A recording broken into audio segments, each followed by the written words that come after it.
പ്രഭാത സവാരിക്കിടയിൽ ഞാൻ എൻ്റെ ചെടികളെയും കൂടെ നിങ്ങൾക്കൊന്ന് കാണിക്കാമെന്ന് കരുതിയതാണ്. മെലസ്ട്രോമ പൂക്കൾ നിറഞ്ഞു നിൽപ്പുണ്ട്, നല്ല ഭംഗിയിൽ നിൽക്കുകയാണ്.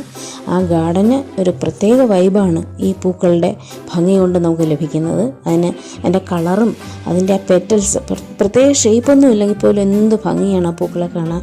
അതുപോലെ നമ്മുടെ പെറ്റൂണിയ പൂക്കളും ഉണ്ട്. അങ്ങോട്ട് കുറച്ചുകൂടെ മുമ്പോട്ട് പോവുകയാണെങ്കിൽ ആ പോട്ട് നിറയെ ടൊറേനിയ നിറഞ്ഞ് നിൽപ്പുണ്ട്, ഗ്യാപ്പൊക്കെ ഫില്ല് ചെയ്ത് കവർ ചെയ്ത് നിൽപ്പുണ്ട്. നമ്മൾ ഓറഞ്ച് പ്ലാന്റിൻ്റെ പോട്ടിലാണ് അത് നിൽക്കുന്നത്. ഇനി നമ്മൾ മുന്നോട്ട് നടക്കുകയാണെങ്കിൽ, മുമ്പോട്ട് നടക്കുമ്പോൾ വീണ്ടും കുറേ പൂക്കളും കൂടെ അവിടെ ഇവിടെയൊക്കെ നിൽപ്പുണ്ട്. അത് നമ്മുടെ തെറ്റിയാണ്, ചുവന്ന തെറ്റിയാണ് ആ കാണുന്നത്. പിന്നെ തൊട്ടടുത്തായിട്ട് നിൽപ്പുള്ളത് മഞ്ഞ തെറ്റി നിൽപ്പുണ്ട്. പൂക്കളുടെയും ചെടികളുടെയൊക്കെ ഭംഗി പ്രഭാതത്തിൽ ഒരു പ്രത്യേകതയാണ് ആസ്വദിക്കാനായിട്ട്. അപ്പോൾ നിങ്ങളും പ്രഭാത സവാരിക്ക് ചെടികളെ